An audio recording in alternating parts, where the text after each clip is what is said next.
E aí pessoal, CodeHack aqui e bem-vindos a mais um vídeo para apoiadores do canal. Para o vídeo de hoje, e na verdade para os vídeos das próximas semanas, eu planejei algo um tanto quanto especial. Já que graças à quarentena, o isolamento e todas as outras mazelas que têm acontecido nos últimos meses, todo mundo tá meio maluco. Que eu sinceramente já esperava que fosse acontecer, afinal de contas, há alguns meses atrás eu fiz um vídeo sobre histeria e controle social. E por incrível que pareça, todos os protocolos de retirada de liberdade, assim como a população começar a ficar um pouco mais fora do comum e menos sã, de fato está acontecendo. E com isso na cabeça, justamente uma certa insegurança do que pode acontecer daqui pra frente, eu queria fazer um conteúdo um pouco mais fora do comum, acho que seria a palavra certa. Afinal, daqui pra frente, com essa historinha bizarra de novo normal, todo tipo de ideia bizarra e conceito absurdo vai ser jogado em cima da gente, então temos que literalmente nos preparar psicologicamente. E eu acredito que com o meu tempo de leitura e experiência em comportamento humano, eu consiga dar uma luz pra vocês sobre como não perder o resto da humanidade e até da sanidade mental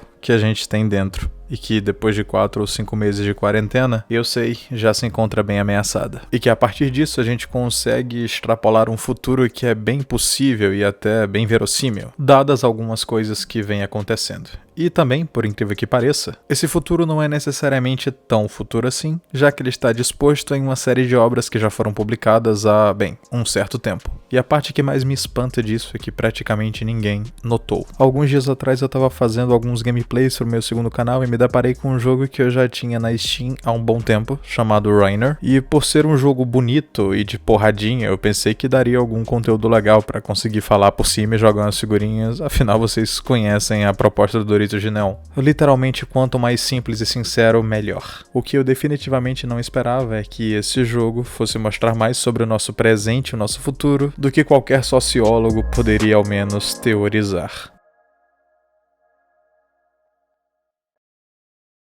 O gênero cyberpunk a qual Rainer pertence serve muitas vezes para desfocar a ideia do mundo, já que tudo é tão podre e sombrio, e forçar o espectador a prestar atenção nos personagens, e em aspectos psicológicos, porque geralmente isso está remetendo à depressão ou alguma coisa do tipo. Em Ghost in the Shell, Blade Runner ou até mesmo em Akira, um dos meus animes favoritos, é possível notar que, embora incrivelmente rico, o mundo serve apenas como plano de fundo para que o protagonista e os outros personagens da obra simplesmente se aprofundem em seu próprio ser. Por uma incrível coincidência, a temática de boa parte das obras que falam sobre um futuro distópico ou cyberpunk tem como tema principal o autoconhecimento. Por exemplo, em Ghost in the Shell, quando praticamente todo o plot fala sobre a perda de memória da Major, assim como os conflitos da personagem em entender a diferença entre corpo e alma, já que ela é um ciborgue, e como decorrência desses problemas, ela não tem ideia de fato do que ela é, se ela ainda tem alma, se ela é um ser unicamente composto por peças mecânicas,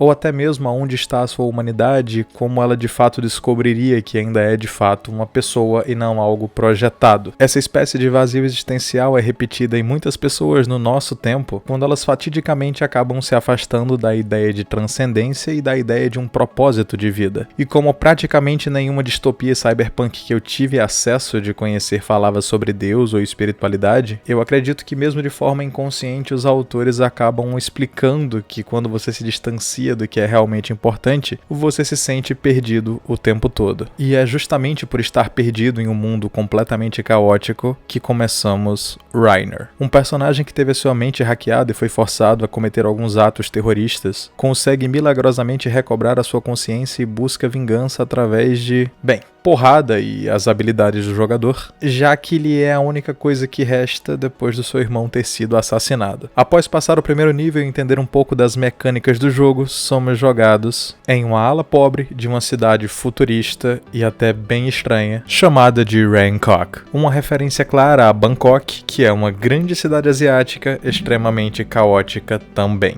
O que antes eu acreditava ser algo puramente estético, hoje me desperta uma séria desconfiança sobre praticamente todos esses cenários cyberpunk ou futurista que deu bem errado terem muitos ideogramas chineses ou asiáticos. É como se, lógico, o mundo inteiro tivesse se fundido em uma cultura só e meio que quem tinha a maior população literalmente ganhou. Mas antes fossem só os ideogramas ou a linguagem que realmente puxa para um negócio mais chinês. Já que nos primeiros minutos de exploração da cidade nós já conseguimos notar dois fatores que não só existem em sociedades que de fato oprimem a sua população, como por coincidência eles também utilizam caracteres asiáticos para se comunicarem. No jogo, o seu acesso a determinados locais se dá pelo seu karma, que é nada mais nada menos do que uma mistura do seu nível com o quanto de grana você tem. De uma maneira nada discreta, eles jogam na sua cara que um sistema de castas e um esquema social globalista é o nosso futuro. E o pior, o nosso futuro distópico.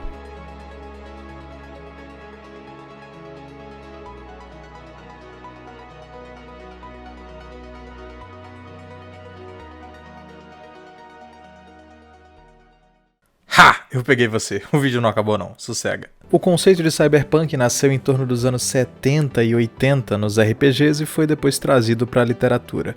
Coincidência ou não, foi justamente nessa época que os efeitos do distanciamento de Deus, da família e tudo aquilo que é importante começaram a aparecer. Aplicando esse conceito, já que essas pessoas se afastavam do transcendente, a perspectiva de futuro, assim como a compreensão do que era belo e do que era ideal, foi também distorcida. E isso talvez explique porque todas as visões de futuro dessa linha teórica são basicamente negativas. O mundo sempre está uma porcaria, o efeito do aquecimento global sempre ferrou tudo, as pessoas estão mais frias e se preocupam cada vez mais com si mesmas. E isso é tão claro que nós podemos ver na reflexão dos personagens secundários ou terciários do jogo. Note esse pequeno trecho de conversa na primeira parte do jogo. É realmente bem interessante o quanto a vida das pessoas se tornou algo vazio e basicamente insuportável.